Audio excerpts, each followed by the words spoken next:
Hello and welcome to P M's classes. ನಾನು Ajith Kumar P M. Already ನಾವು Karnataka economic survey, Karnataka ಆರ್ಥಿಕ ಸಮೀಕ್ಷೆ 2 ಅಧ್ಯಾಯಗಳನ್ನು ನೋಡಿದ್ವಿ. 2 ಅಧ್ಯಾಯಗಳನ್ನು ಆಲ್ರೆಡಿ ಡಿಸ್ಕಸ್ ಮಾಡಿದ್ವಿ. ಇನ್ನೂ ತನಕ ನೀವು ನೋಡಿಲ್ಲ ಅಂದರೆ ಆ ವಿಡಿಯೋಗಳನ್ನು ಕೂಡ ನೋಡ್ಬೋದು. ಇವತ್ತಿನ ಈ ಒಂದು ವಿಡಿಯೋದಲ್ಲಿ ನಾವು 3ನೇ ಅಧ್ಯಾಯವಾದಂಥ ಹೂಡಿಕೆ ಮತ್ತು ರಫ್ತುಗಳು ಇವುಗಳ ಕುರಿತಾಗಿ ಡಿಸ್ಕಷನ್ನ ಮಾಡ್ತೀವಿ. ಅಗೇನ್ ಈ ಇನ್ವೆಸ್ಟ್ಮೆಂಟ್ ಆ್ಯಂಡ್ ಎಕ್ಸ್ಪೋರ್ಟ್ಸ್ ಅಂದಾಗ ಬರೀ ನಮಗೆ ಪ್ರಿಲಿಮ್ಸ್ ಪಾಯಿಂಟ್ ಆಫ್ ವ್ಯೂ ಅಷ್ಟೇ ಕ್ವಶನ್ಸ್ಗಳು ಬರಲ್ಲ. ಅದರ ಬದಲಾಗಿ ಮೇನ್ಸ್ ಅಲ್ಲಿಯೂ ಕೂಡ ಇದು ಇಂಪಾರ್ಟೆಂಟ್ ಆಗುತ್ತೆ. ಯಾಕೆ ಅನ್ನೋದನ್ನು ತೋರಿಸ್ತೀನಿ. ಸೊ ಇಲ್ಲಿ ನೀವೇನಾದರೂ ಅಬ್ಸರ್ವ್ ಮಾಡೋದಕ್ಕೆ ಹೋದ್ರೆ ಇಲ್ಲೇನಿದೆಯಲ್ಲ ಮೇಲ್ಗಡೆ ಇರೋದು ಇದು ನಮ್ಮ ಈ ಕರ್ನಾಟಕ ಎಕನಾಮಿಕ್ ಸರ್ವೆಯ ಒಂದು ಟಾಪಿಕ್ ಯಾವುದ್ರಲ್ಲಿ ಇದೆ ಅಂತ ಕೇಳಿದಾಗ 2ನೇ ಪೇಪರ್ 2 ಅಥವಾ GS1 ಒಳಗಡೆ GS1 ಜನರಲ್ ಸ್ಟಡೀಸ್ ಒಂದು ಸಾಮಾನ್ಯ ಅಧ್ಯಯನ 1ನೇ ಪೇಪರ್ನ ಒಳಗಡೆ 3ನೇ ಸೆಕ್ಷನ್ನಲ್ಲಿ ನಿಮ್ಗೆ ಏನು ಕಾಣುತ್ತೆ, 2ನೇ ಟಾಪಿಕ್ನ ಹೆಸರು ಇದು ಕಾಣುತ್ತೆ, India and international economic relations ಅಂತ ಹೇಳಿ. ಅದರ ಒಳಗಡೆ ನೋಡೋದಕ್ಕೋದ್ರೆ ನೀವೇನಿದೆ growth and trade volume, composition and direction of exports and imports, domestic and foreign capital in economic development, changes in India's foreign trade policy, balance of payment and foreign exchange. ಇನ್ನು ಕೊನೆಯ point ಅನ್ನು ನೀವೇನಾದ್ರೂ observe ಮಾಡೋದಕ್ಕೆ ಹೋದ್ರೆ Karnataka exports volume, composition and direction. So ಇದಲ್ಲದೆ ಇದ್ರ ಮೇಲೆ already direct ಆಗಿ ಪ್ರಶ್ನೆ ಕೂಡ ಬಂದಿರೋದನ್ನು ನೋಡ್ತೀರಾ. ಪ್ರಶ್ನೆ ನೋಡಿ ಯಾವ ತರ ಕೇಳಿದ್ದಾರೆ. 2014-15 ಆಗಿರುವಂತ ನೋಟಿಫಿಕೇಶನ್ ಅಂದ್ರೆ 2017-18 ನಡೆದಂತ ಪರೀಕ್ಷೆಯಲ್ಲಿ ಸೊ ಈ ತರ ಒಂದು ಪ್ರಶ್ನೆ ಕೇಳಿದ್ದಾರೆ. Critically assess the prominent export items of Karnataka. What are the important measures taken by the government of Karnataka to promote exports. ಕರ್ನಾಟಕದ ಪ್ರಮುಖ ರಫ್ತು ಬಾಪ್ತು ಅಂಶಗಳನ್ನು ವಿಮರ್ಶಾತ್ಮಕವಾಗಿ ಮೌಲ್ಯೀಕರಿಸಿ ಕರ್ನಾಟಕ ಸರ್ಕಾರವು ರಫ್ತುಗಳ ವೃದ್ಧಿಗಾಗಿ ಅಥವಾ ಹೆಚ್ಚಳಕ್ಕಾಗಿ ಕೈಗೊಂಡಿರುವಂತಹ ಪ್ರಮುಖ ಕ್ರಮಗಳಾವುವು ಅಂತ. ಸೊ ಈಗೇನಾದ್ರೂ ನೀವು ನೆಕ್ಸ್ಟ್ ಈ ಚಾಪ್ಟರ್ ನಲ್ಲಿ ನೋಡ್ತಾ ಹೋಗ್ತೀರಾ ಅಂತಂದ್ರೆ ಇದರ ಬಗ್ಗೆ ನಿಮ್ಗೆ ಡಿಟೇಲ್ಡ್ ಆದಂತ ಮಾಹಿತಿ ಈ ಚಾಪ್ಟರ್ ನಲ್ಲಿ ಸಿಗುತ್ತೆ. ಸೊ ಅದಕ್ಕಾಗಿ ನಾನು ಹೇಳಿದ್ದು ನೀವು ಎಕನಾಮಿಕ್ ಸರ್ವೆನ ಓದ್ಬೇಕಾದ್ರೆ ಬರೀ ಪ್ರಿಲಿಮ್ಸ್ ಪಾಯಿಂಟ್ ಆಫ್ ವ್ಯೂ ಓದೋದಕ್ಕೆ ಹೋಗ್ಬೇಡಿ. ಸೊ ಕೆಲವೊಂದು ಪಾಯಿಂಟ್ಗಳು ಇವನ್ ನಿಮ್ಗೆ ಏನಾಗುತ್ತೆ ಮೇನ್ಸ್ ಅಲ್ಲಿ ಆನ್ಸರ್ ರೈಟಿಂಗ್ ಅನ್ನ ಬಹಳ ಬ್ಯೂಟಿಫುಲ್ ಮಾಡ್ತಾ ಹೋಗುತ್ತೆ. ಸೊ ಬಹಳ ಚಂದ ಕಾಣಿಸ್ತಾ ಹೋಗುತ್ತೆ, ಅದರ ವೇಟೇಜ್ ಅನ್ನ ಜಾಸ್ತಿ ಮಾಡಿಸ್ತಾ ಹೋಗುತ್ತೆ. ಸೊ ಆ ಕಾರಣಕ್ಕಾಗಿ ಅವುಗಳನ್ನು ಕೂಡ ನೀವು ಯೂಸ್ ಮಾಡ್ಕೊಳ್ಳೋದಕ್ಕೆ ಆಗ್ಬೇಕು ಅಂತ ಹೇಳಿದೆ. ಅದನ್ನೇ ಇಲ್ಲಿಯೂ ಕೂಡ ನೋಡ್ತಾ ಇದ್ದೀವಿ.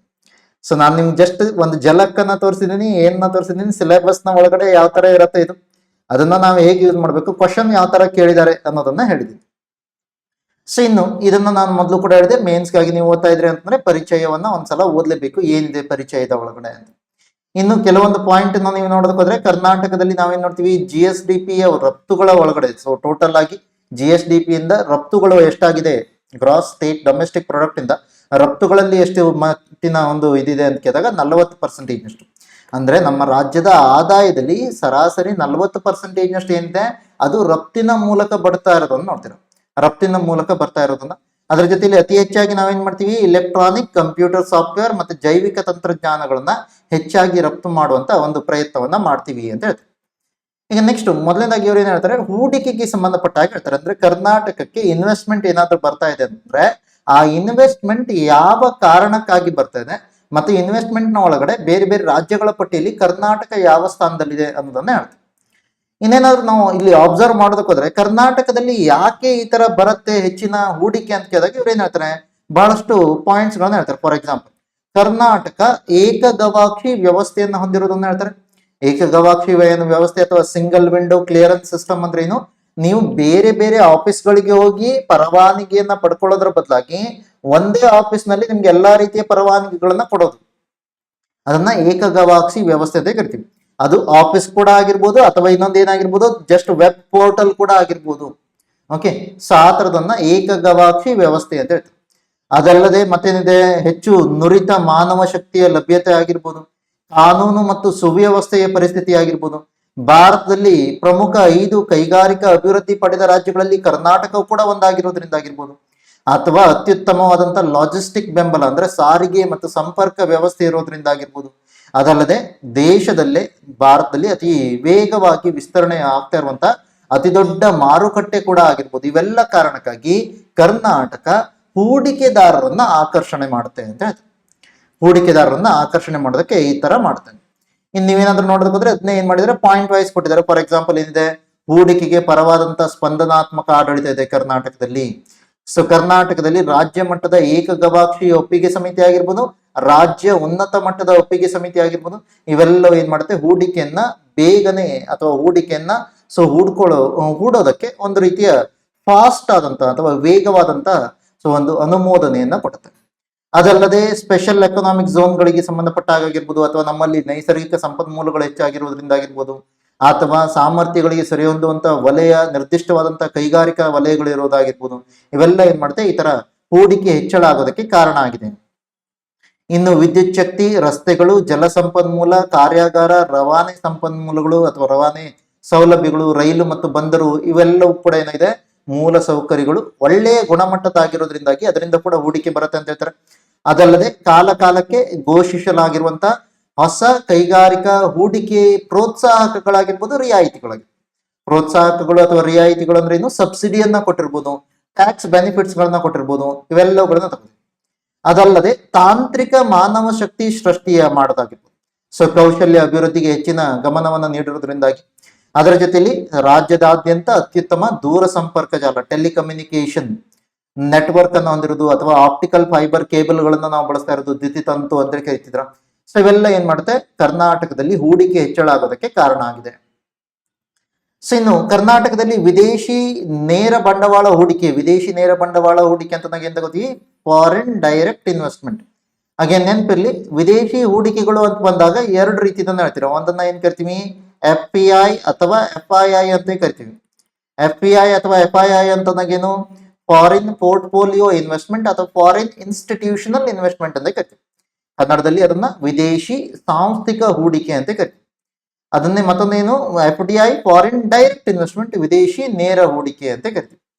ಈಗ ಈ FPI ಅಥವಾ FII ಏನಿದೆಯಲ್ಲ, ಇದನ್ನ ನಾವೇನ್ ಕರಿತೀವಿ, ಇದನ್ನ ಹೆಚ್ಚಾಗಿ ಬಾಷ್ಪ ಹೂಡಿಕೆ ಅಂತ ಕರಿತೀವಿ. ಅಂದ್ರೆ ಮೀನಿಂಗ್ ಏನು, ಇಲ್ಲಿ FPI ಅಥವಾ FII ಅನ್ನ ಯಾರು ಹೂಡಿಕೆ ಮಾಡಿದನೋ ಆ ಹೂಡಿಕೆದಾರ ಕೇವಲ ಲಾಭಕ್ಕಾಗಿ ಈ ಇನ್ವೆಸ್ಟ್ಮೆಂಟ್ ಅನ್ನ ಮಾಡಿದಾನೆ.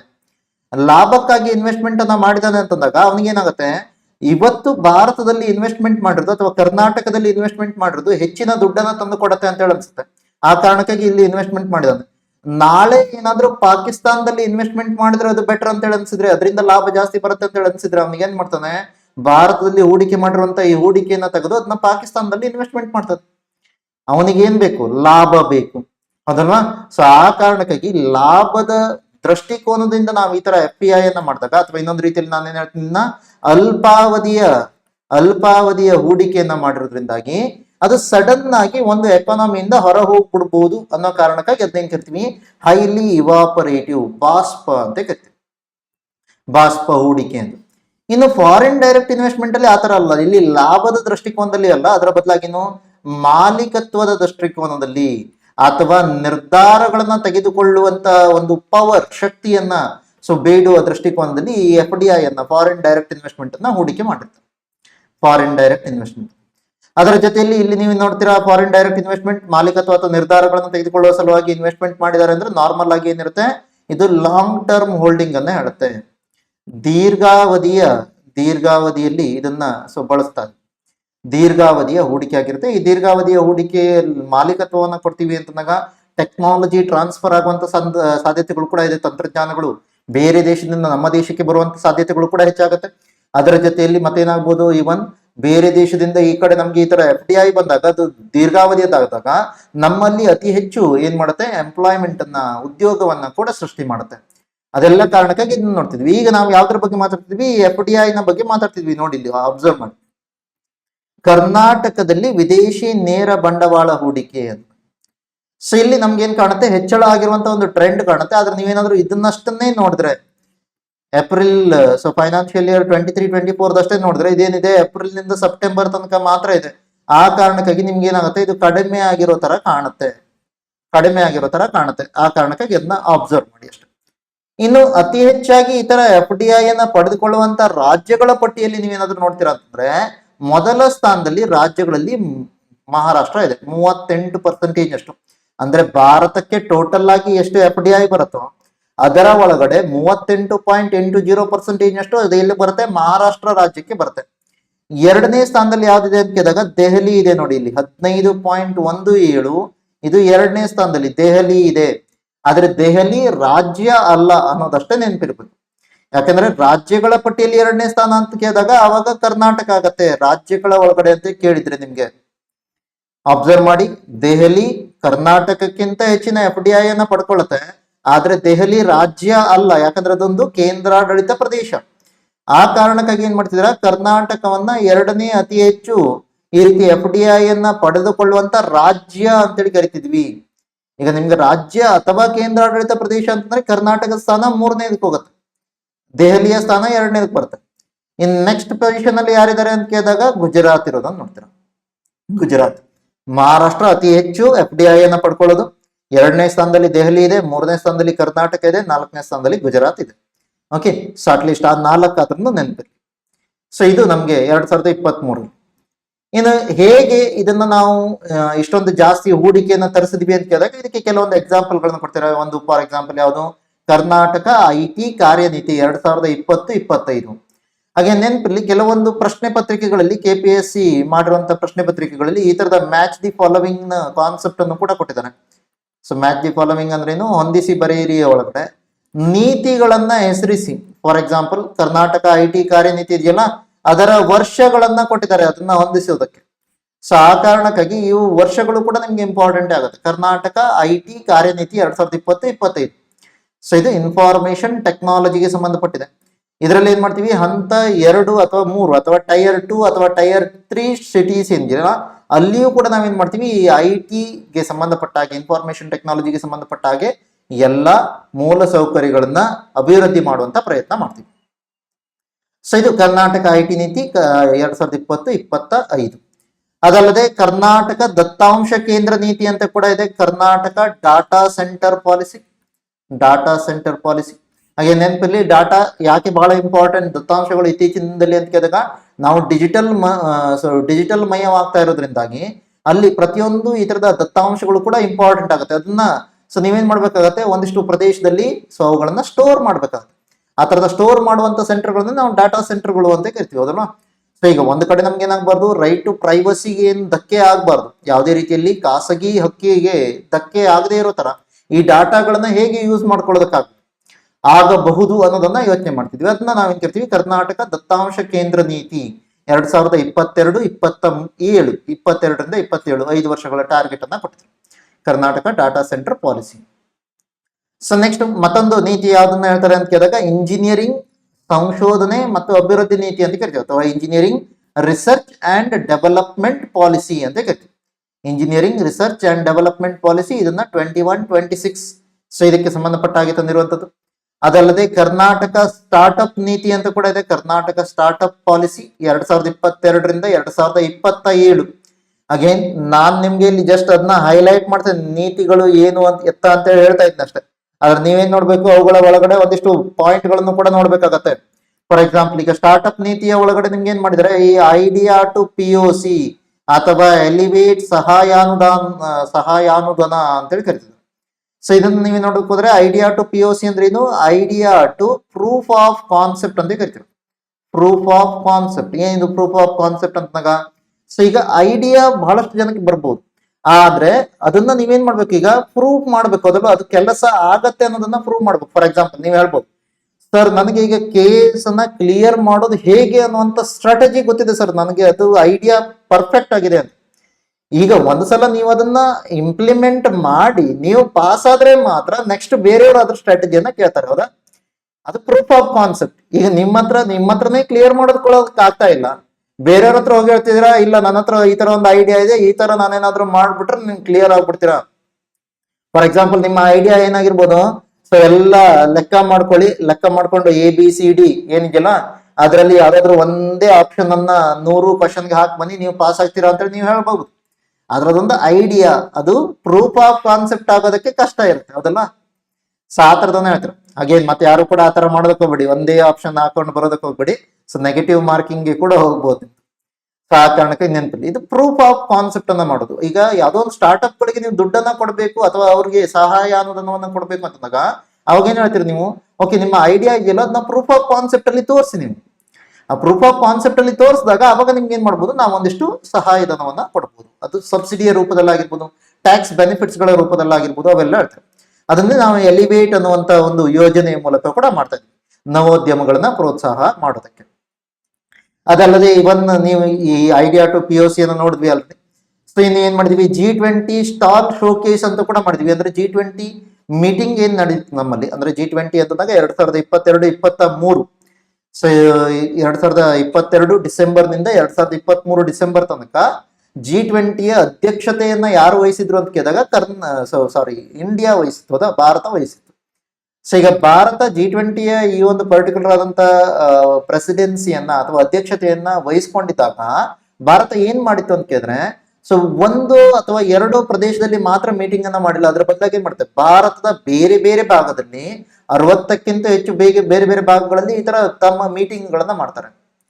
ಸೊ ಇದರಿಂದ ಲಾಭ ಏನು ಅಂತ ಕೇಳಿದಾಗ ಅವ್ರೇನ್ ಹೇಳ್ತಾರೆ, ಭಾರತದಲ್ಲಿರುವಂತ ವೈವಿಧ್ಯತೆಯನ್ನ ನಾವೇನ್ ಮಾಡ್ತಿದ್ವಿ, ವಿದೇಶಿಗರಿಗೆ ಪರಿಚಯ ಮಾಡ್ತಾ ಇದ್ವಿ. ಇದರಿಂದಾಗಿ ಮುಂದಿನ ದಿನದಲ್ಲಿ ಅವರು ಕೂಡ ಏನ್ ಮಾಡ್ಬೋದು, ಹೆಚ್ಚೆಚ್ಚು ಟೂರಿಸಂ ಅನ್ನ ಮಾಡ್ಬೋದು. ಸೊ ಅದರ ಜೊತೆಲಿ ವೈವಿಧ್ಯತೆಯನ್ನ ಅರ್ಥ ಮಾಡ್ಕೊಳ್ಳುವಂತ ಒಂದು ಪ್ರಯತ್ನವನ್ನು ಕೂಡ ಮಾಡ್ಬೋದು. ಸೊ ಆ ತರ ನಾವೇನ್ ಮಾಡಿದ್ವಿ, ಒಂದಿಷ್ಟು ಬ್ರ್ಯಾಂಡ್ ಗಳನ್ನ ಪ್ರಮೋಟ್ ಮಾಡುವಂತ ಪ್ರಯತ್ನ ಮಾಡಿದ್ವಿ. ಅದಲ್ಲದೆ ಮೂಲ ಸೌಕರ್ಯಗಳನ್ನ ಅಭಿವೃದ್ಧಿ ಮಾಡೋದಕ್ಕೋಸ್ಕರ ಪರಿಪೋಷಣಾ ಮೂಲ ಸೌಕರ್ಯ ಅಂತ ತಂದಿವಿ. ಅದರ ಜೊತೆಲಿ ಬೇರೆ ಬೇರೆ, ಸೊ ನಮ್ಗೆ ಇನೋವೇಷನ್ ಹಬ್ ಗಳನ್ನ ನೋಡ್ತೀವಿ, ಕೆಟೆಕ್ ಇನೋವೇಷನ್ ಹಬ್ಗಳು ಅಥವಾ ಬಯೋ ಇನೋವೇಷನ್ ಸೆಂಟರ್, ಈ ತರದೆಲ್ಲ ಮಾಡಿರೋದನ್ನು ನೋಡ್ತೀವಿ. ಈಗ ಎಲಿವೇಟ್ ಸಹಾಯಾನುದಾನದಲ್ಲಿ ಹೇಗೆ ನಾವು ಈ ಒಂದು ನವೋದ್ಯಮಗಳಿಗೆ ಒಂದಿಷ್ಟು ಸಹಾಯ ಅನುದಾನವನ್ನ ನೀಡಿದ್ವಿ, ಅದೇ ರೀತಿಯಲ್ಲಿ ಎಲಿವೇಟ್ ವುಮೆನ್ ಅಂತ ಹೇಳುವ ಒಂದು ಯೋಜನೆಯನ್ನು ಕೂಡ ಮಾಡ್ತೀವಿ. ಅದರಲ್ಲಿ ಏನ್ ಮಾಡ್ತೀವಿ, ವುಮೆನ್ ಆಂಟರ್ಪ್ರಿನರ್ಶಿಪ್ ಅಂದ್ರೆ ಮಹಿಳಾ ನವೋದ್ಯಮಿಗಳಿಗೆ ಒಂದಿಷ್ಟು ಮೂಲಧನವನ್ನ ನೀಡುವಂತ ಪ್ರಯತ್ನ ಮಾಡ್ತೀವಿ. ಇದಲ್ಲದೆ IISc ಅವರಿಂದ ಸೈಬರ್ ಸೆಕ್ಯೂರಿಟಿಗೆ ಸಂಬಂಧಪಟ್ಟ ಹಾಗೆ ಒಂದು ಕೆಟೆಕ್ ಉತ್ಕೃಷ್ಟತಾ ಕೇಂದ್ರ ಅಥವಾ ಇದನ್ನ ಸೆಂಟರ್ ಆಫ್ ಎಕ್ಸಲೆನ್ಸ್ ಅಂತ ಕರಿತೀವಿ. ನ್ಯಾಸ್ಕಾಮ್ ರವರಿಂದ ಐಒಟಿ ಅಂದ್ರೆ ಏನು, ಇಂಟರ್ನೆಟ್ ಆಫ್ ಥಿಂಗ್ಸ್ ನ ರಿಲೇಟೆಡ್ ಆದಂತ ಒಂದು ಉತ್ಕೃಷ್ಟತಾ ಕೇಂದ್ರವನ್ನ ಸ್ಥಾಪನೆ ಮಾಡ್ತೀವಿ. ಅದರ ಜೊತೆಲಿ LLN ನಿಂದ ಮಷಿನ್ ಇಂಟೆಲಿಜೆನ್ಸ್ ಮತ್ತೆ ರೋಬೋಟಿಕ್ಸ್ ವಿಷಯಕ್ಕೆ ಸಂಬಂಧಪಟ್ಟ ಹಾಗೆ ಕೂಡ ಒಂದು ಸೆಂಟರ್ ಆಫ್ ಎಕ್ಸಲೆನ್ಸ್ ಅನ್ನ ಸ್ಟಾರ್ಟ್ ಮಾಡಿದ್ವಿ. ಸೊ ಇವೆಲ್ಲ ಕೆಲವೊಂದು ಮಾಹಿತಿಗಳು ಸ್ಟಾರ್ಟ್ಅಪ್ ಗಳನ್ನ ನಾವು ಹೇಗೆ ಇಂಪ್ರೂವ್ ಮಾಡುವಂತ ಪ್ರಯತ್ನ ಮಾಡ್ತಿದ್ವಿ. ಸೊ ಇದಲ್ಲದೆ ಮತ್ತೊಂದು ನೀತಿ ಯಾವುದು ಇದು, ಸೊ ಕರ್ನಾಟಕ ವಿದ್ಯುನ್ಮಾನ ವ್ಯವಸ್ಥೆಗಳ ವಿನ್ಯಾಸ ಮತ್ತು ತಯಾರಿಕಾ ನೀತಿ KESDM ಪಾಲಿಸಿ 2017-22 ಅಂತ ಹೇಳ್ತೀವಿ. Karnataka electronic systems design and manufacturing. Okay, Karnataka electronic systems design and manufacturing policy 2017-22. So ಇದು ಕೂಡ ಆ ರೀತಿಯ ಒಂದು ಪರ್ಟಿಕ್ಯುಲರ್ ಅಂತ ಯೋಜನೆ. ಇದು ಎಲ್ಲಿ ಮಾಡ್ತಾರೆ, ಇಲೆಕ್ಟ್ರಾನಿಕ್ ನವೋದ್ಯಮಗಳ ಬೆಳವಣಿಗೆಗಳಿಗೆ ಪ್ರೇರಕವಾಗಿರುವುದನ್ನು ನೋಡ್ತಾರೆ. ಸೊ ಅದರ ಜೊತೆಯಲ್ಲಿ ಹುಬ್ಬಳ್ಳಿಯ ಬ್ರೌನ್ ಫೀಲ್ಡ್ ಒಂದು ESDM cluster. Again brown field ಅಂದ್ರೆ ಏನು, ನೆನಪಿರ್ಲಿ, ಎರಡು ರೀತಿಯ ಹೆಸರುಗಳನ್ನು ನಾವು ಹೆಚ್ಚಾಗಿ ಯೂಸ್ ಮಾಡ್ತೀವಿ. ಒಂದು ಗ್ರೀನ್ ಫೀಲ್ಡ್ ಅಂತ ಯೂಸ್ ಮಾಡ್ತೀವಿ, ಗ್ರೀನ್ ಫೀಲ್ಡ್. ಸೊ ಇನ್ನೊಂದನ್ನ ಏನ್ ತಗೋತೀವಿ, ಬ್ರೌನ್ ಫೀಲ್ಡ್ ಅಂತ ತಗೋತೀವಿ, ಬ್ರೌನ್ ಫೀಲ್ಡ್. ಸೊ ಇದು ಎರಡರ ಡಿಫ್ರೆನ್ಸ್ ಏನಪ್ಪಾ ಅಂತ ಕೇಳಿದಾಗ, ಗ್ರೀನ್ ಫೀಲ್ಡ್ ಅಂತಂದಾಗ ಬಿಲ್ಡಿಂಗ್ ಫ್ರಾಮ್ ಸ್ಕ್ರಾಚ್ ಅಂತ ತಗೋತೀವಿ. ಬಿಲ್ಡ್ ಫ್ರಾಮ್ ಸ್ಕ್ರಾಚ್ ಅಂದ್ರೆ ಏನು, ಹೊಸತಾಗಿ, ಇಲ್ಲಿಯ ತನಕ ಅದು ಇರ್ಲಿಲ್ಲ, ಈಗ ಹೊಸತಾಗಿ ಅದನ್ನ ಸ್ಟಾರ್ಟ್ ಮಾಡ್ತಾ ಇದೀವಿ ಅಂದ್ರೆ ಅದನ್ನ ಕರಿತೀವಿ ಗ್ರೀನ್ ಫೀಲ್ಡ್ ವೆಂಚರ್ ಅಂತ ಕರಿತೀವಿ. ಬ್ರೌನ್ ಫೀಲ್ಡ್ ಅಂತಂದಾಗ ಆಲ್ರೆಡಿ ಎಕ್ಸಿಸ್ಟಿಂಗ್. ಸೊ ಇದೇನಿದೆ ಮೊದಲೇ ಇತ್ತು, ಈಗ ಅದನ್ನೇನ್ ಮಾಡ್ತಿದೀವಿ ನಾವು ಅಪ್ಗ್ರೇಡ್ ಮಾಡ್ತಾ ಇದೀವಿ. ಸೊ ಆತರ ಮಾಡಿದ್ರೆ ಅದನ್ನ ಏನ್ ಕರಿತೀವಿ, ಬ್ರೌನ್ ಫೀಲ್ಡ್ ಕ್ಲಸ್ಟರ್ ಅಂತ ಕರಿಬಹುದು. ಬ್ರೌನ್ ಫೀಲ್ಡ್ ಇವನ್ ನೀವು ರೋಡ್ ವೇಸ್ ಗಳಿಗೆ ಸಂಬಂಧಪಟ್ಟ ಹಾಗೆ ಹೇಳ್ಬೋದು.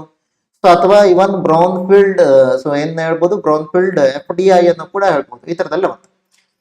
ಸೊ ಗ್ರೀನ್ ಫೀಲ್ಡ್ ಅಂದ್ರೆ ಇನ್ನೂ ಇಲ್ಲ, ಅದು ಈಗ ಹೊಸದಾಗಿ ಸ್ಟಾರ್ಟ್ ಮಾಡ್ಬೇಕು, ಅದಕ್ಕೆ ಸಂಬಂಧಪಟ್ಟ ಹಾಗೆ ಇನ್ವೆಸ್ಟ್ಮೆಂಟ್ ಬಂದ್ರೆ, ಅದಕ್ಕೆ ಸಂಬಂಧಪಟ್ಟ ಹಾಗೆ ನೀವೇನಾದ್ರೂ ಇನ್ವೆಸ್ಟ್ಮೆಂಟ್ ಅನ್ನ ಮಾಡ್ತಾ ಇದ್ರೆ ಅದೆಲ್ಲ ಏನು ಗ್ರೀನ್ ಫೀಲ್ಡ್ ಅಲ್ಲಿ ಬರುತ್ತೆ. ಬ್ರೌನ್ ಫೀಲ್ಡ್ ಅಂದ್ರೆ ಆಲ್ರೆಡಿ ಅದಿದೆ, ಅದನ್ನ ಅಪ್ಗ್ರೇಡೇಷನ್ ಮಾಡ್ಬೇಕು, ಅದಕ್ಕೆ ನಾವೇನ್ ಮಾಡ್ತೀವಿ, ಬ್ರೌನ್ ಫೀಲ್ಡ್ ಅಂತ ಕರಿತೀವಿ. ಇನ್ನು ಹುಬ್ಬಳ್ಳಿಯಲ್ಲೇ VLSI ಪರಿಪೋಷಣಾ ಕೇಂದ್ರವೊಂದನ್ನು ಸ್ಥಾಪನೆ ಮಾಡಿರೋದನ್ನು ಕೂಡ ನೋಡ್ತೀವಿ. ಇನ್ನು ಮೈಸೂರಿನಲ್ಲಿ ಬ್ರೌನ್ ಫೀಲ್ಡ್ ESDM ಕ್ಲಸ್ಟರ್ ಒಂದನ್ನು ಸ್ಥಾಪನೆ ಮಾಡಿರೋದನ್ನು ನೋಡ್ತೀವಿ. ಸೊ ಈ ತರದೆಲ್ಲ ಬೇರೆ ಬೇರೆ ಕ್ಲಸ್ಟರ್ ಗಳ ಸ್ಥಾಪನೆಯನ್ನು ಕೂಡ ನಾವು ನೋಡ್ತೀವಿ. ಇನ್ನು ಜೈವಿಕ ತಂತ್ರಜ್ಞಾನ ಅಥವಾ ಬಯೋಟೆಕ್ನಾಲಜಿಗೆ ಸಂಬಂಧಪಟ್ಟ ಹಾಗೆ ನೀವೇನಾದ್ರೂ ನೋಡ್ಕೋದ್ರೆ, ಅಥವಾ ಸೊ ಇದನ್ನ ನಾರ್ಮಲ್ ಆಗಿ ಏನ್ ಮಾಡ್ತೀವಿ, BT ಅಂತ ಕರಿತೀವಲ್ಲ, ಇದಕ್ಕೆ ಸಂಬಂಧಪಟ್ಟ ಹಾಗೆ ಕೂಡ ನಮ್ಮಲ್ಲಿ ಏನ್ ಮಾಡಿದ್ವಿ, ಬಯೋಟೆಕ್ನಾಲಜಿ ಪಾಲಿಸಿ 2017-22 ಇದನ್ನು ಕೂಡ ನಾವು ಮಾಡುವಂತ ಪ್ರಯತ್ನವನ್ನ ಮಾಡಿದ್ವಿ. ಸೊ ಇದಕ್ಕೆ ಸಂಬಂಧಪಟ್ಟ ಹಾಗೆ ಒಂದು ಬೆಂಗಳೂರು ಟೆಕ್ ಶೃಂಗಸಭೆ 2023 ಕೂಡ ನಾವೇನ್ ಮಾಡಿದ್ವಿ, ಸೊ ಮಾಡುವಂತ ಪ್ರಯತ್ನವನ್ನ ಮಾಡಿದ್ವಿ. ಅದರ ಬಗ್ಗೆ ನಂತರದಲ್ಲಿ ಮತ್ತೆ ಮಾಹಿತಿ ಸಿಗುತ್ತೆ. ಇನ್ನು ಸ್ಟಾರ್ಟ್ಅಪ್ ಗಳ ಬೆಳವಣಿಗೆಯನ್ನ ನೀವೇನಾದ್ರೂ ನೋಡೋದಕ್ಕೋದ್ರೆ, ಕರ್ನಾಟಕ ಸೊ ಇರುವಂತ ರಾಜ್ಯಗಳಲ್ಲಿ ಎರಡನೇ ಅತಿ ಹೆಚ್ಚು ಸ್ಟಾರ್ಟ್ಅಪ್ ಗಳನ್ನ ಮಾಡಿರುವಂತ ಅಥವಾ ಸ್ಟಾರ್ಟ್ಅಪ್ ಗಳನ್ನ ಹೊಂದಿರುವಂತ ರಾಜ್ಯ ಆಗಿದೆ. ಸೊ ಇದು ನಮ್ಗೆ ಬಹಳ ಇಂಪಾರ್ಟೆಂಟ್. ಕರ್ನಾಟಕ ಎರಡನೇ ಅತಿ ಹೆಚ್ಚು ಸ್ಟಾರ್ಟ್ಅಪ್ ಗಳನ್ನ ಈಗ ಸದ್ಯದಲ್ಲಿ ಹೊಂದಿದೆ ಅಂತ ಹೇಳ್ತಾರೆ. ಇನ್ನು ಅತಿ ಒಳ್ಳೆಯ ಸ್ಟಾರ್ಟ್ಅಪ್ ಸಂಸ್ಕೃತಿಯನ್ನ ಅಥವಾ ಸ್ಟಾರ್ಟ್ಅಪ್ ಗೆ ಸಂಬಂಧಪಟ್ಟಂತ ಪರಿಸರ ವ್ಯವಸ್ಥೆಗಳನ್ನ ಹೊಂದಿರುವಂತಹ ರಾಜ್ಯಗಳನ್ನು ನೋಡಿದ್ರೆ ಮಹಾರಾಷ್ಟ್ರ, ಕರ್ನಾಟಕ ಮತ್ತು ತೆಲಂಗಾಣ ಇವು ಮೂರು ಒಳ್ಳೆಯ ಒಂದು ಸ್ಟಾರ್ಟ್ಅಪ್ ಗಳಿಗೆ ಒಳ್ಳೆಯದಾದಂತ ಅಥವಾ ಸ್ಟಾರ್ಟ್ಅಪ್ ಗಳಿಗೆ ಒಳ್ಳೆಯ ಒಂದು ಪರಿಸರವನ್ನ ಹೊಂದಿರುವಂತ ರಾಜ್ಯಗಳಾಗುತ್ತೆ. ಸೊ ಅದು ಮೂರನ್ನ ನೆನಪಿಕೊಳ್ಳಿ, ಮಹಾರಾಷ್ಟ್ರ, ಕರ್ನಾಟಕ ಮತ್ತು ತೆಲಂಗಾಣ. ಕರ್ನಾಟಕ ಎರಡನೇ ಸ್ಥಾನದಲ್ಲಿ ಅತಿ ಹೆಚ್ಚು ಸ್ಟಾರ್ಟ್ಅಪ್ ಗಳನ್ನು ಹೊಂದಿರೋದನ್ನು ಕೂಡ ನೆನಪಲ್ಲಿ ಇಟ್ಕೊಳ್ಳಿ. ಇದಲ್ಲದೆ ಕೃಷಿಗೆ ಸಂಬಂಧಪಟ್ಟ ಹಾಗೆ, ಕೃಷಿ ವಿಷಯಕ್ಕೆ ಸಂಬಂಧಪಟ್ಟ ಹಾಗೆ ಯಾವುದಾದರೂ ಒಂದು ನವೋದ್ಯಮಗಳು ಏನಾದರೂ ಸೊಲ್ಯೂಷನ್ ಅನ್ನ ಕೊಡುತ್ತೆ ಅನ್ನೋದು ಕಾರಣಕ್ಕಾಗಿ ಅದ್ರಲ್ಲಿ ಏನ್ ಮಾಡ್ತಾರೆ, ಕೆಲವೊಂದು ಗ್ರ್ಯಾಂಡ್ ಚಾಲೆಂಜ್ ಸಮಸ್ಯೆಗಳನ್ನು ಕೂಡ ಕೊಡ್ತಾರೆ. ಸೊ ಗ್ರ್ಯಾಂಡ್ ಚಾಲೆಂಜ್ ಸಮಸ್ಯೆಗಳು, ಈ ಗ್ರ್ಯಾಂಡ್ ಚಾಲೆಂಜ್ ಸಮಸ್ಯೆಗಳು ಅಂದ್ರೆ ಏನು, ಯಾವುದೋ ಒಂದು ಚಾಲೆಂಜ್ ಅನ್ನ ನೀವು ಕೊಡೋದು ಜನರಿಗೆ.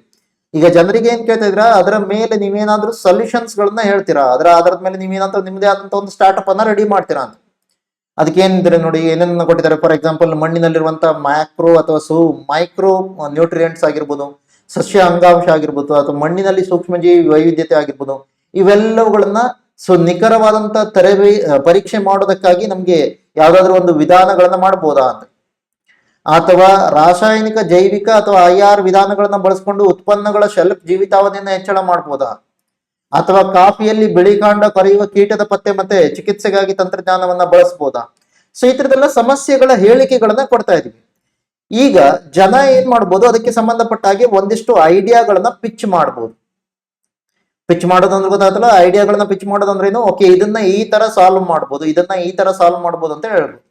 ನಂತರ ಅವ್ರಿಗೆ ಹೇಳ್ತೀವಿ, ಓಕೆ ನೀವು ಈ ತರದೊಂದು ಸೊಲ್ಯೂಷನ್ ಕೊಟ್ಟಿದ್ರಲ್ಲ, ಇದರಲ್ಲಿ ಯಾವ ಸೊಲ್ಯೂಷನ್ ವಯಾಬಲ್ ಅಂತೇಳಿ ನೋಡ್ತಾರೆ, ಯಾವ ರೀತಿಯ ಪರಿಹಾರಗಳು ಸರಿಯಾಗತ್ತೆ, ಸೊ ಈ ರೀತಿ ಪರಿಹಾರವನ್ನ ಒದಗಿಸುತ್ತೆ ಅಂತೇಳಿ ನೋಡ್ತಾರೆ. ಅದರ ಆಧಾರದ ಮೇಲೆ ಯಾವುದು ಪರಿಹಾರ ಚೆನ್ನಾಗಿ ಒದಗಿಸುತ್ತೆ ಅಂತೇಳಿ ಅನ್ಸುತ್ತೋ ಅದಕ್ಕೆ ಏನ್ ಮಾಡ್ತಾರೆ, ಒಂದಿಷ್ಟು ಫಂಡಿಂಗ್ ಅನ್ನ ಕೊಡ್ತಾರೆ. ಸೊ ಈ ತರ ಮಾಡೋದನ್ನ ನಾವು ಗ್ರ್ಯಾಂಡ್ ಚಾಲೆಂಜ್ ಅಂತ ಕರಿತೀವಿ. ಅಗ್ರಿಕಲ್ಚರ್ ಸೆಕ್ಟರ್ಗೆ ಸಂಬಂಧಪಟ್ಟಾಗಿ ಈ ತರ ಮಾಡುವಂತ ಪ್ರಯತ್ನ ಮಾಡ್ತೀವಿ. ಇನ್ನು ಬೆಂಗಳೂರು ಟೆಕ್ ಶೃಂಗಸಭೆ ಆಲ್ರೆಡಿ ಹೇಳಿದೆ, ಇದು ಬಹಳ ಇಂಪಾರ್ಟೆಂಟ್ ಆದಂತ ಒಂದು ಶೃಂಗಸಭೆ. ಯಾಕಂದ್ರೆ ಮೊದಲನೇದಾಗಿ ಇದು ಏನಾಗುತ್ತೆ, ಏಷ್ಯಾದಲ್ಲೇ ಅತಿ ದೊಡ್ಡದಾದಂತ ಟೆಕ್ ಶೃಂಗಸಭೆ. ಸೊ ಆ ಕಾರಣಕ್ಕಾಗಿ ಇದು ಬಹಳ ಇಂಪಾರ್ಟೆಂಟ್. ಸೊ ಇದು ಏಷ್ಯಾದ ಅತಿ ದೊಡ್ಡ ಈ ತರದ ಟೆಕ್ ಫೆಸ್ಟ್. ಅದಕ್ಕಾಗಿ ನೆನಪಿರ್ಲಿ, ಇದನ್ನ ಎಲೆಕ್ಟ್ರಾನಿಕ್ಸ್, IT, BT ಮತ್ತೆ SNT ಅಂದ್ರೆ ಸೈನ್ಸ್ ಅಂಡ್ ಟೆಕ್ನಾಲಜಿ ಇಲಾಖೆ, ಸೊ ಕರ್ನಾಟಕ ಸರ್ಕಾರದ ಅಡಿಯಲ್ಲಿ ಇದನ್ನ ಮಾಡಿರೋದನ್ನು ನೋಡ್ತೀವಿ. ಸೊ ಇದನ್ನ ನಾವು ನೋಡ್ತೀವಿ. ಅದರ ಜೊತೆಯಲ್ಲಿ ಇದರ ಒಂದು ವಿಷಯ ಏನಾಗಿತ್ತು ಅಂತ ಕೇಳಿದಾಗ, breaking boundaries, innovations from India, impact for the world. So ಅನ್ನುವಂತ ಒಂದು ಪರ್ಟಿಕ್ಯುಲರ್ ಆದಂತ ವಿಷಯದ ಬಗ್ಗೆ ಇದು ಚರ್ಚೆ ಮಾಡ್ತಾ ಇತ್ತು. ಅಥವಾ ಇನ್ನೊಂದು ರೀತಿಯಲ್ಲಿ ಅದನ್ನ ಏನಂತ ಕರಿಬಹುದು, ಥೀಮ್ ಅಂತ ಕರಿಬಹುದು. Breaking boundaries, innovations from India, impact for the world ಅಂತ ಹೇಳ್ತೀವಿ. ಸೊ ಇನ್ನು 2023 ಈ ಒಂದು ಜೈವಿಕ ಆರ್ಥಿಕ ವರದಿ ಕೂಡ ಏನ್ ಹೇಳುತ್ತೆ, ಕೆಲವೊಂದು ರೀತಿಯಲ್ಲಿ ಕರ್ನಾಟಕ ಜೈವಿಕ ಆರ್ಥಿಕತೆಯಲ್ಲಿ ಅಥವಾ ಬಯೋಟೆಕ್ನಾಲಜಿಗೆ ಸಂಬಂಧಪಟ್ಟ ಹಾಗೆ, ಬಯೋ ಎಕಾನಮಿಗೆ ಸಂಬಂಧಪಟ್ಟ ಹಾಗೆ ಬಹಳ ಮುನ್ನೆಲೆಯಲ್ಲಿದೆ ಅಂತ ಹೇಳ್ತಾರೆ. ಸೊ ಒಂದು ಪ್ರಮುಖವಾದಂತ ರಾಜ್ಯ ಭಾರತದ ದೃಷ್ಟಿಕೋನದಲ್ಲಿ ಆಗತ್ತೆ ಅಂತ ಹೇಳ್ತಾರೆ. ಅದೆಲ್ಲವುಗಳನ್ನ ನೀವು ಇಲ್ಲಿ ನೋಡ್ಬೋದು. ಸೊ ಇನ್ ನೆಕ್ಸ್ಟ್ ಕರ್ನಾಟಕದ ರಫ್ತುಗಳಿಗೆ ಸಂಬಂಧಪಟ್ಟ ಹಾಗೆ ನೋಡಿ, ಕರ್ನಾಟಕದ ರಫ್ತು ಅಂತಂದಾಗ ನಾರ್ಮಲ್ ಆಗಿ ನೋಡ್ತೀವಿ, ಐತಿಹಾಸಿಕವಾಗಿ ಕರ್ನಾಟಕ ಕಾಫಿ, ಮಸಾಲೆ ಪದಾರ್ಥಗಳು, ರೇಷ್ಮೆ, ಗೋಡಂಬಿ, ಕರಕುಶಲ ವಸ್ತುಗಳು, ಅಗರಬತ್ತಿಗಳನ್ನ ಹೆಚ್ಚಾಗಿ ರಫ್ತು ಮಾಡ್ತಾ ಇತ್ತು. ಆದ್ರೆ ಕಳೆದ 2 ದಶಕಗಳಿಂದ ಅಂದ್ರೆ ಕಳೆದ 20 ವರ್ಷಗಳಿಂದ ಇಲೆಕ್ಟ್ರಾನಿಕ್ಸ್, ಕಂಪ್ಯೂಟರ್ ಸಾಫ್ಟ್ವೇರ್ಗಳು, ಇಂಜಿನಿಯರಿಂಗ್ ವಸ್ತುಗಳು, ಸಿದ್ಧ ಉಡುಪುಗಳು, ಪೆಟ್ರೋಕೆಮಿಕಲ್ಸ್ ಉತ್ಪನ್ನಗಳು, ವಜ್ರ ಹಾಗೂ ಆಭರಣಗಳು, ಕೃಷಿ ಹಾಗೂ ಆಹಾರ ಸಂಸ್ಕರಣೆ ಉತ್ಪನ್ನಗಳಾಗಿರ್ಬೋದು, ರಾಸಾಯನಿಕಗಳು, ಸಾಗರೋತ್ಪನ್ನಗಳು, ಕರಕುಶಲ ವಸ್ತುಗಳು, ಖನಿಜಗಳು, ಅದಿರು ಇತ್ಯಾದಿಗಳ ಒಂದು ರಫ್ತಿನಲ್ಲಿ ಬಹಳ ಪ್ರಮುಖವಾದಂತಹ ಪಾತ್ರವನ್ನ ವಹಿಸಿದೆ ಅಂತ ಹೇಳ್ತಾರೆ. ಅದಲ್ಲದೆ ಇದರಲ್ಲಿ ಅತಿ ಹೆಚ್ಚಾಗಿ ನಾವು ರಫ್ತು ಮಾಡ್ತಾ ಇರೋದು ಯಾವುದು, ಇಲೆಕ್ಟ್ರಾನಿಕ್ಸ್ ಮತ್ತೆ ಕಂಪ್ಯೂಟರ್ ಸಾಫ್ಟ್ವೇರ್ಗಳು. ಭಾರತ ಟೋಟಲ್ ಆಗಿ ಎಷ್ಟನ್ನ ಈ ಇಲೆಕ್ಟ್ರಾನಿಕ್ಸ್ ಮತ್ತೆ ಕಂಪ್ಯೂಟರ್ ಸಾಫ್ಟ್ವೇರ್ ಗಳನ್ನ ರಫ್ತು ಮಾಡುತ್ತೋ ಅದರಲ್ಲಿ 1/3 ಹೆಚ್ಚು ಕರ್ನಾಟಕ ರಫ್ತು ಮಾಡುತ್ತೆ. ಅರೌಂಡ್ ಎಷ್ಟು ಅಂದ್ರೆ 38% ಹತ್ರ. ಸೊ 1/3 ಅಂದ್ರೆ 33.33%. ಆದ್ರೆ ಕರ್ನಾಟಕ ಎಷ್ಟನ್ನ ರಫ್ತು ಮಾಡುತ್ತೆ, ಅರೌಂಡ್ 38% ಹತ್ರ. ಸೊ ಟೋಟಲ್ ಭಾರತ ಎಷ್ಟು ಎಲೆಕ್ಟ್ರಾನಿಕ್ಸ್ ಮತ್ತೆ ಕಂಪ್ಯೂಟರ್ ಸಾಫ್ಟ್ವೇರ್ ಗಳನ್ನ ರಫ್ತು ಮಾಡುತ್ತೆ, ಅಲ್ಲಿರುವಂತ ಎಲ್ಲಾ ರಾಜ್ಯಗಳನ್ನ ಕಂಪೇರ್ ಮಾಡಿದಾಗ ಕರ್ನಾಟಕ ಏನ್ ಮಾಡುತ್ತೆ, 38% ನಷ್ಟನ್ನ ಅದರಲ್ಲಿ ಕಾಂಟ್ರಿಬ್ಯೂಟ್ ಮಾಡುತ್ತೆ. ಆ ಕಾರಣಕ್ಕಾಗಿ ಕರ್ನಾಟಕ ಈ ರೀತಿ ಸೊ ನಮ್ಗೇನಾಗುತ್ತೆ ಇಲೆಕ್ಟ್ರಾನಿಕ್ಸ್ ಮತ್ತೆ ಕಂಪ್ಯೂಟರ್ ಸಾಫ್ಟ್ವೇರ್ಗಳನ್ನ ಅತಿ ಹೆಚ್ಚಾಗಿ ರಫ್ತು ಮಾಡುವಂತ ರಾಜ್ಯ ಆಗಿ ಕಾಣುತ್ತೆ. ಸೊ ಇನ್ನು ಕರ್ನಾಟಕದಲ್ಲಿ ನಾವೇನ್ ಮಾಡಿದ್ವಿ, ಈಗ ರಾಜ್ಯ ಒಂದಿಷ್ಟು ರಫ್ತನ್ನ ಮಾಡ್ತಾ ಇದೆ ಅಂತಂದಾಗ ರಫ್ತನ್ನ ಮತ್ತು ಜಾಸ್ತಿಯಾಗಿ ಮಾಡುವಂತ ಒಂದು ಪ್ರಯತ್ನವನ್ನ ಕೂಡ ಮಾಡ್ತೀವಿ, ಅದನ್ನ ರಫ್ತು ಉತ್ತೇಜನಾ ಕಾರ್ಯಕ್ರಮಗಳು ಅಂತ ಕರಿತೀವಿ. ಹಾಗಾದ್ರೆ ಯಾರು ಇದಕ್ಕೆ ನೋಡಲ್ ಏಜೆನ್ಸಿ ಆಗಿರುತ್ತೆ, ಯಾವ ಒಂದು ಪರ್ಟಿಕ್ಯುಲರ್ ಸಂಸ್ಥೆ ಅಂತ ಕೇಳಿದಾಗ ವಿಶ್ವೇಶ್ವರಯ್ಯ ವ್ಯಾಪಾರ ಉತ್ತೇಜನಾ ಕೇಂದ್ರ ಅಂತ ಕರಿತೀವಿ. ವಿಶ್ವೇಶ್ವರಯ್ಯ ಟ್ರೇಡ್ ಪ್ರಮೋಷನ್ ಸೆಂಟರ್ ಈ ಒಂದು ಪ್ರಮೋಷನ್ ಅನ್ನ ಅಥವಾ ಟ್ರೇಡ್ ಅನ್ನ ಅಥವಾ ರಫ್ತನ್ನ ಪ್ರಮೋಷನ್ ಮಾಡುವಂತ ಸಂಸ್ಥೆಯಾಗಿ ಕೆಲಸ ಮಾಡುತ್ತೆ. ಅತಿ ಹೆಚ್ಚಾಗಿ ನಾವು ರಫ್ತು ಮಾಡ್ತಾ ಇರೋದು ಯಾವುದು, ಇಲೆಕ್ಟ್ರಾನಿಕ್ಸ್ ಮತ್ತೆ ಕಂಪ್ಯೂಟರ್ ಸಾಫ್ಟ್ವೇರ್ಗಳು ಅಂತ ನೋಡ್ತೀವಿ. ಅದರ ನಂತರದಲ್ಲಿ ಇಂಜಿನಿಯರಿಂಗ್ ವಸ್ತುಗಳು, ಪೆಟ್ರೋಲಿಯಂ ವಸ್ತುಗಳಿದಾವೆ, ಅದೇ ರೀತಿಯಲ್ಲಿ ರಾಸಾಯನಿಕಗಳು, ಔಷಧ ಉತ್ಪನ್ನಗಳು ಹಾಗೂ ಕಾಸ್ಮೆಟಿಕ್ಸ್. ಸೊ ಈ ತರದೆಲ್ಲ ಬೇರೆ ಬೇರೆ ವಸ್ತುಗಳನ್ನ ನಾವೇನ್ ಮಾಡ್ತೀವಿ, ಹೆಚ್ಚಾಗಿ ರಫ್ತನ್ನ ಮಾಡ್ತಾ ಇರೋದು. ಸೊ ಅದನ್ನ ನೀವು ಈ ಒಂದು ಟೇಬಲ್ ನ ಒಳಗಡೆ ನೋಡ್ಬೋದು. ಇನ್ನು ವ್ಯವಸಾಯಕ್ಕೆ ಸಂಬಂಧಪಟ್ಟಂತ ರಫ್ತಿನ ವಿವರಗಳನ್ನ ನೀವು ನೋಡೋದಕ್ಕೋದ್ರೆ ಇದರಲ್ಲಿ ನಾವೇನ್ ನೋಡ್ತೀವಿ, ಅತಿ ಹೆಚ್ಚಾಗಿ ಇಲ್ಲಿ ನೋಡಿ ನಂಬರ್ಸ್ ಅಲ್ಲಿ ನೀವೇನಾದ್ರೂ ನೋಡ್ತೀರಾ ಅಂತಂದ್ರೆ ಅತಿ ಹೆಚ್ಚಾಗಿ ನಾವು ರಫ್ತು ಮಾಡ್ತಾ ಇರೋದು ಯಾವುದು, ಅದು ಸಕ್ಕರೆ ಮತ್ತು ಪದಾರ್ಥಗಳು. ಸಕ್ಕರೆ ಮತ್ತು ಪದಾರ್ಥಗಳು ಅತಿ ಹೆಚ್ಚಾಗಿ ನಾವು ರಫ್ತು ಮಾಡ್ತೀವಿ. ಎರಡನೇ ಸ್ಥಾನದಲ್ಲಿ ಯಾವ್ದಿದೆ ಅಂತ ಕೇಳಿದಾಗ ಕಾಫಿ, ಟೀ, ಮೀಟ್ ಮತ್ತೆ ಮಸಾಲೆ ಪದಾರ್ಥಗಳನ್ನ ಎರಡನೇ ಸ್ಥಾನದಲ್ಲಿ ನೋಡ್ತೀವಿ. ಮೂರನೇ ಸ್ಥಾನದಲ್ಲಿ ಇರೋದು ಯಾವುದು ಅಂತ ಕೇಳಿದಾಗ ಅದು ಧಾನ್ಯಗಳು, ಆಹಾರ ಧಾನ್ಯಗಳು. ಸೊ ಇವೆಲ್ಲವುಗಳನ್ನ ಜಾಸ್ತಿಯಾಗಿ ನಾವು ಉತ್ಪಾದನೆ ಮಾಡ್ತಾ ಇರೋದು ಅಥವಾ ಜಾಸ್ತಿಯಾಗಿ ನಾವು ರಫ್ತು ಮಾಡ್ತಾ ಇರೋದನ್ನು ನೋಡ್ತೀವಿ. ಸೊ ಅದು ನಾವು ಅಬ್ಸರ್ವ್ ಮಾಡ್ತೀವಿ. ಇನ್ನು ರಫ್ತು ಬೆಂಬಲ ನೀತಿಗಳು ಅಂತಂದಾಗ ಏನ್ ಮಾಡ್ತೀವಿ, ಬಹಳಷ್ಟು ಈ ತರದ ನೀತಿಗಳನ್ನ ಮಾಡ್ತಾ ಇದೀವಿ. ಇದಕ್ಕೆ ಸಂಬಂಧಪಟ್ಟಾಗಿ ನೀವೇನಾದ್ರೂ ಪಾಯಿಂಟ್ಸ್ ಗಳನ್ನ ಮಾಡ್ತೀರಾ ಅಂದ್ರೆ ಈ ತರದೆಲ್ಲ ಇದೆ. ಸೊ VTPC ಅಥವಾ ವಿಶ್ವೇಶ್ವರಯ್ಯ ಟ್ರೇಡ್ ಪ್ರಮೋಷನ್ ಸೆಂಟರ್ ಈ ಎಲ್ಲ ಬೇರೆ ಬೇರೆ ರಫ್ತು ಪ್ರಮೋಷನ್ ಅನ್ನ ಅಥವಾ ರಫ್ತನ್ನ ಹೆಚ್ಚಳ ಮಾಡುವಂತ ಕೆಲಸಗಳನ್ನ ಮಾಡ್ತಾ ಹೋಗ್ತಾರೆ. ಫಾರ್ ಎಕ್ಸಾಂಪಲ್ ರಫ್ತು ಜಾಗೃತಿ ಶಿಬಿರಗಳನ್ನ ಮಾಡೋದಾಗಿರ್ಬೋದು, ರಫ್ತು ತರಬೇತಿ ಕಾರ್ಯಕ್ರಮ, ರಫ್ತು ನಿರ್ವಹಣಾ ತರಬೇತಿ ಕಾರ್ಯಕ್ರಮ, ವಿಚಾರ ಸಂಕಿರಣಗಳನ್ನ ಅಥವಾ ಕಾರ್ಯಾಗಾರ ಹಾಗೂ ಸಮಾವೇಶಗಳನ್ನ ಏರ್ಪಡಿಸೋದಾಗಿರ್ಬೋದು, ಸಮಾಲೋಚನೆ ಮತ್ತೆ ಮುಕ್ತ ಚರ್ಚೆ ಸ್ಪರ್ಧೆಗಳನ್ನ ಏರ್ಪಡಿಸೋದಾಗಿರ್ಬೋದು. ಅದಲ್ಲದೆ ರಾಷ್ಟ್ರೀಯ ಮತ್ತು ಅಂತಾರಾಷ್ಟ್ರೀಯ ವಸ್ತು ಪ್ರದರ್ಶನ ಮತ್ತೆ ವ್ಯಾಪಾರ ಮೇಳಗಳಲ್ಲಿ ಭಾಗವಹಿಸುವುದಾಗಿರ್ಬೋದು. ರಫ್ತುದಾರರ ಸಾಧನೆಯನ್ನ ಗುರುತಿಸಿ ಅವರಿಗೆ ರಫ್ತು ಶ್ರೇಷ್ಠ ಪ್ರಶಸ್ತಿಯನ್ನು ನೀಡೋದಾಗಿರ್ಬೋದು. ಸೂಕ್ಷ್ಮ ಮತ್ತು ಸಣ್ಣ ಉತ್ಪಾದನಾ ರಫ್ತುದಾರರಿಗೆ ಹಾಗೂ ಕುಶಲಕರ್ಮಿಗಳಿಗೆ ರಾಷ್ಟ್ರೀಯ ಹಾಗೂ ಅಂತಾರಾಷ್ಟ್ರೀಯ ವ್ಯಾಪಾರ ಮೇಳಗಳಲ್ಲಿ ಭಾಗವಹಿಸುವುದಕ್ಕೆ ಮಾರುಕಟ್ಟೆ ಅಭಿವೃದ್ಧಿ ಸಹಾಯಧನ ಯೋಜನೆ ನೀಡುವುದಾಗಿರ್ಬೋದು. ಅಥವಾ trade infrastructure for export scheme ಅನ್ನುವಂತ ಒಂದು ಯೋಜನೆಯ ಅನುಷ್ಠಾನಕ್ಕಾಗಿ ರಾಜ್ಯದ ನೋಡಲ್ ಏಜೆನ್ಸಿಯಾಗಿ ಕೂಡ ಕೆಲಸ ಮಾಡುತ್ತೆ ಅಂತ ಹೇಳ್ತೀರಾ. ಯಾರ ಬಗ್ಗೆ ಹೇಳ್ತಾ ಇದಾರೆ ಇಲ್ಲಿ, VTPC ಬಗ್ಗೆ ಹೇಳ್ತಾ ಇದ್ದಾರೆ. ಅದಲ್ಲದೆ WTO ಮತ್ತೆ IPR ಗಳ ಬಗ್ಗೆ ಮಾಹಿತಿ ನೀಡುದು, ಇಂಟೆಲೆಕ್ಚುಯಲ್ ಪ್ರಾಪರ್ಟಿ ರೈಟ್ಸ್ ಅಂದ್ರೆ ಪೇಟೆಂಟ್, ಕಾಪಿ ರೈಟ್ ಈ ತರದೆಲ್ಲ ಇದೆಯಲ್ಲ, ಅವುಗಳ ಬಗ್ಗೆ ಜನರಿಗೆ ಅಥವಾ ರಫ್ತುದಾರರಿಗೆ ಮಾಹಿತಿಯನ್ನು ನೀಡುವಂಥದ್ದು.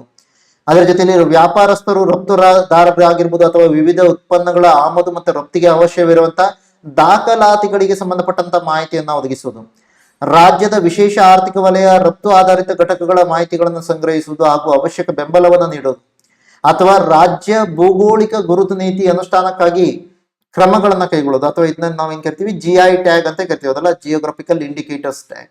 ಸೊ ಆ ಥರದೆಲ್ಲವನ್ನ ಮಾಡುವಂತ ಪ್ರಯತ್ನಗಳನ್ನ ನಮ್ಗೆ ಏನ್ ಮಾಡುತ್ತೆ, VTPC ಕರ್ನಾಟಕದಲ್ಲಿ ಮಾಡುತ್ತೆ ಅನ್ನೋದು ನೆನಪು. ಅಗೇನ್ ಆ ಕ್ವಶನ್ ನೋಡಿ, ಕ್ವಶನ್ ಏನ್ ಕೇಳಿದ್ರು, ಕರ್ನಾಟಕದ ರಫ್ತುಗಳ ಬಗ್ಗೆ ಕೇಳಿದ್ರು. ಅದರ ಜೊತೆಲಿ ಕರ್ನಾಟಕದಲ್ಲಿ ರಫ್ತು ಉತ್ತೇಜನಕ್ಕಾಗಿರುವಂತಹ ಬೇರೆ ಬೇರೆ ಕಾರ್ಯಕ್ರಮಗಳನ್ನ ವಿವರಿಸಿ ಅಂತ ಹೇಳಿದ್ರು. ಇವೆಲ್ಲ ಬೇರೆ ಬೇರೆ ಕಾರ್ಯಕ್ರಮಗಳು, ಇವುಗಳಲ್ಲಿ ನೀವು ಎಲ್ಲವನ್ನ ಎಕ್ಸ್ಪ್ಲೇನ್ ಮಾಡ್ಬೇಕು ಅಂತ ಹೇಳಿಲ್ಲ. ಅಟ್ಲೀಸ್ಟ್ ಒಂದ್ 3, 4 ಅಥವಾ 5 ನೀವು ಬರೆಯೋದಕ್ಕಾಗತ್ತೆ ಅಂದ್ರೆ ಅಷ್ಟು ಸಾಕಾಗುತ್ತೆ. ಓಕೆ, ಸೊ ಅದು ನಿಮ್ಗೆ ಇಂಪಾರ್ಟೆಂಟ್, ಅದನ್ನ ನಾನು ಹೇಳ್ತೇನೆ. ಸೊ ಈ ತರ ನೀವು ಇದನ್ನ ಓದ್ಬೇಕಾಗತ್ತೆ, ಮೇನ್ಸ್ ಪರ್ಸ್ಪೆಕ್ಟಿವ್ ಅಲ್ಲಿ ಕೂಡ ಓದ್ಬೇಕು. ಇನ್ನು ಕರ್ನಾಟಕದ ಆಮದು ವಿವರವನ್ನ ನೋಡೋದಕ್ಕೋದ್ರೆ ಅತಿ ಹೆಚ್ಚಾಗಿ ಕರ್ನಾಟಕ ಆಮದು ಮಾಡ್ಕೊಳ್ಳೋದು ಯಾವ್ದನ್ನ ಅಂತ ಕೇಳಿದಾಗ ಅದು ಪೆಟ್ರೋಲಿಯಂ ಕ್ರೂಡ್, ಕಚ್ಚಾ ಪೆಟ್ರೋಲಿಯಂ ಅಥವಾ ಕಚ್ಚಾ ತೈಲವನ್ನ ಸೊ ಹೆಚ್ಚಾಗಿ ಆಮದು ಮಾಡ್ಕೋತೀವಿ. ಅದರ ನಂತರದಲ್ಲಿ ಇವನ್ ಪೆಟ್ರೋಲಿಯಂ ಉತ್ಪನ್ನಗಳನ್ನು ಕೂಡ ಆಮದು ಮಾಡ್ಕೋತೀವಿ. ಟೆಲಿಕಮ್ಯುನಿಕೇಶನ್ ಉತ್ಪನ್ನಗಳು ಮತ್ತೆ ಇಲೆಕ್ಟ್ರಾನಿಕ್ ಕಂಪೋನೆಂಟ್ಸ್, ಅದೇ ರೀತಿಯಲ್ಲಿ ಕಂಪ್ಯೂಟರ್ ಹಾರ್ಡ್ವೇರ್ ಮತ್ತೆ ಪೆರಿಫೆರಲ್ಸ್. ಸೊ ಇವೆಲ್ಲವುಗಳನ್ನ ನಾವೇನ್ ಮಾಡ್ತಾ ಇದ್ವಿ, ಇದನ್ನ ಹೆಚ್ಚಾಗಿ ಆಮದು ಮಾಡ್ಕೋತಿರೋದು ನೋಡ್ತೀವಿ. ಸೊ ಹೆಚ್ಚಾಗಿ ಆಮದು ಮಾಡ್ಕೋತಿರೋದು, ಸೊ ಅವುಗಳನ್ನ ನೀವು ನೋಡ್ಬೋದು. ಸೊ ಇವಿಷ್ಟು ನಮಗೆ 3ನೇ ಅಧ್ಯಾಯಕ್ಕೆ ಸಂಬಂಧಪಟ್ಟ ಹಾಗೆ ಹೂಡಿಕೆ ಮತ್ತು ಅದೇ ರೀತಿಯಲ್ಲಿ ಸೊ ಅದಕ್ಕೆ ಸಂಬಂಧಪಟ್ಟ ಹಾಗೆ ಮತ್ತೆ ನೋಡಿದ್ವಿ ಹೂಡಿಕೆ ಮತ್ತು ರಫ್ತಿನ ವಿವರ. ಸೊ ಅಂತಾರಾಷ್ಟ್ರೀಯ ವ್ಯವಹಾರಗಳಲ್ಲಿ ಕರ್ನಾಟಕ ಹೇಗೆ ಭಾಗಿಯಾಗುತ್ತೆ ಅನ್ನೋದ್ರ ಬಗ್ಗೆ ಮಾಹಿತಿಯನ್ನು ನೋಡಿ. ಈ ಒಂದು ವಿಡಿಯೋ ಸೀರೀಸ್ ಇಷ್ಟವಾದ್ರೆ ದಯವಿಟ್ಟು ಲೈಕ್ ಮಾಡಿ, ಅದೇ ರೀತಿಯಲ್ಲಿ ನಿಮ್ಮ ಕಾಮೆಂಟ್ ಅನ್ನ ಅಥವಾ ಅಭಿಪ್ರಾಯಗಳನ್ನ ಕಾಮೆಂಟ್ ಬಾಕ್ಸ್ ಅಲ್ಲಿ ತಿಳಿಸಿ. ಏನಾದರೂ ಡೌಟ್ಸ್ ಗಳಿದ್ರೆ ಅದನ್ನ ಕೂಡ ಕಾಮೆಂಟ್ ಬಾಕ್ಸ್ ಅಲ್ಲಿ ತಿಳಿಸೋದಕ್ಕೆ ಟ್ರೈ ಮಾಡಿ. ಮತ್ತೆ ಗೊತ್ತಿದೆಯಲ್ಲ, ಸೊ ನಿಮ್ಮ ಫ್ರೆಂಡ್ಸ್ ಗಳಿಗೆ ಇದರಿಂದ ಏನಾದರೂ ಹೆಲ್ಪ್ ಆಗೋದಂದ್ರೆ ದಯವಿಟ್ಟು ಅವ್ರಿಗೂ ಕೂಡ ಶೇರ್ ಮಾಡಿ. ಧನ್ಯವಾದಗಳು ಜಾಯ್ನ್ ಆಗಿದ್ದಕ್ಕೆ. ಮತ್ತೆ ಸಿಗೋಣ ನೆಕ್ಸ್ಟ್ ವಿಡಿಯೋದಲ್ಲಿ. ಅಲ್ಲಿಯ ತನಕ ಎಲ್ಲರೂ ಕೂಡ ಆರಾಮಾಗಿರಿ. Take care, bye and see you.